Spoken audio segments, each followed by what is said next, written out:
हमारे पुराणों में बहुत ही सुंदर तरीके से बताया गया है विभिन्न विभिन्न ऋषियों मुनियों के उदाहरण देकर कि किस प्रकार से उनमें इतनी सहन शक्ति होती है, आत्मसंतुष्टि होती है, धैर्य होता है और लालच, लोभ, मोह, क्रोध इससे कितने कोसों दूर रहते हैं वो। हमारे पुराण में बड़ी प्यारी सी छोटी सी कथा आती है कि एक बार क्या होता है कि एक संत होते हैं, एक ऋषि मुनि, वो एक समुद्र के किनारे खड़े हुए समुद्र की लहरों को आते जाते हुए देखकर बड़े ध्यान मग्न होकर देख रहे होते हैं और अंदर ही अंदर बहुत प्रसन्न हो रहे होते हैं।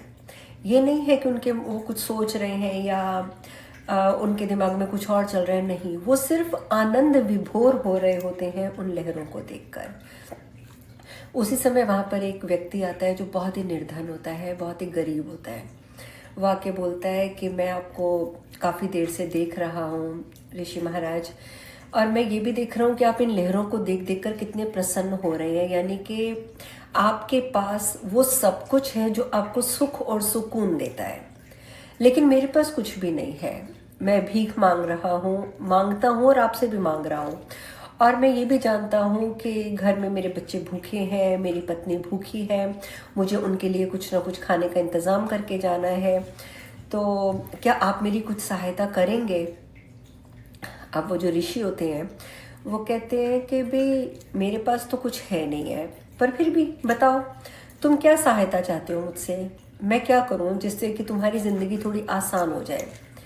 तो वो निर्धन व्यक्ति कहता है कि महाराज आप ऐसा कीजिए कि किसी तरीके से कुछ धन का प्रबंध कर दीजिए, आप मुझे कुछ धन दिलवा दीजिए कहीं से भी, या आप दे दीजिए अगर आपके पास है तो उससे क्या होगा कि मैं रोटी ले लूँगा, अपने बीवी बच्चों को रोटी खिला दूँगा, उनका पेट भर जाएगा, बस इससे ज़्यादा मुझे और कुछ नहीं चाहिए। ऋषि ने जब सुना तो ऋषि ने बोला देखो ऐसा है कि मेरे पास धन तो है नहीं, है ना, मैं तो एक साधु महात्मा ऋषि हूँ, तपस्वी हूँ, धन का मेरे पास क्या काम, धन मेरे पास नहीं है।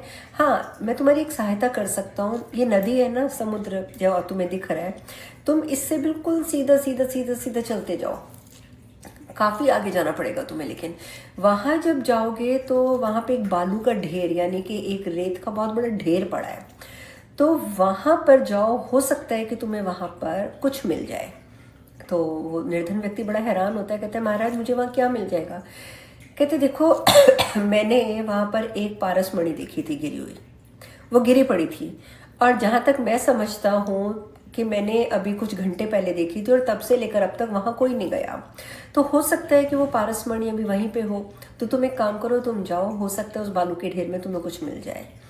वो निर्धन व्यक्ति जाता है, बालू के ढेर के पास पहुँचता है, उसको हटाता है, हटाने के बाद देखता है तो वाकई वहाँ पर एक पारसमणि पड़ी होती है। बड़ा खुश होता है वो। आप जानते ही हैं कि पारसमणि का क्या काम है। उसके हाथ में एक ना छड़ी होती है, और छड़ी का जो आगे का भाग होता है वो लोहे का होता है। तो वो चेक करने के लिए, उसको देखने के लिए कि ये जो पारसमणि है असली है भी या नहीं, तो अपनी छड़ी के आगे जो लोहे का हिस्सा लगा होता है उसको जैसे ही रगड़ता है तो वो लोहे का हिस्सा जो है वो सोने में परिवर्तित हो जाता है।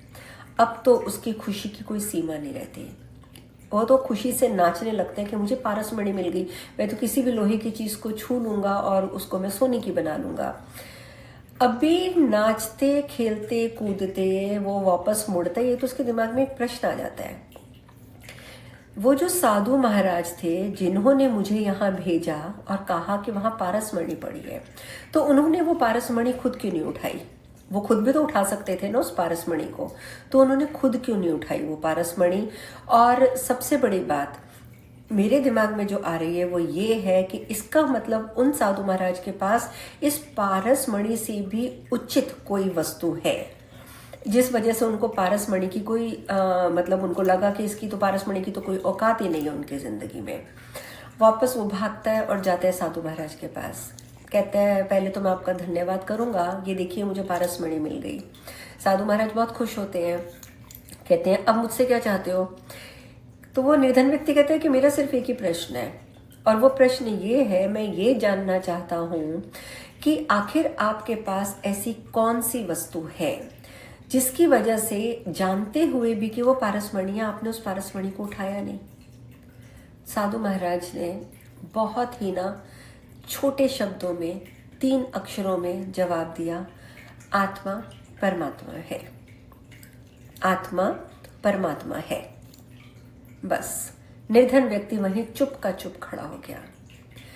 ये कथा हमें क्या सिखाती है कि जिस दिन हमारे अंदर आत्मसंतुष्टि की भावना आ जाती है, उस दिन हम व्यर्थ की भौतिक वस्तुओं में सुख ढूंढने की बजाय उस आत्मा में सुख ढूंढना शुरू कर देते हैं जो असंख्य गुणों से परिपूर्ण है। लेकिन आज के दौर में व्यक्ति लालची बहुत हो रहा है। तो ये छोटी सी कथा है कि मैं ये नहीं कहती कि अपनी इच्छाओं का दमन कर दो, लेकिन इतनी भी इच्छाएं मत रखो कि उनको पूरा करने के पीछे आप भागते रह जाओ और आत्मा और परमात्मा का मिलन कभी हो ही ना पाए।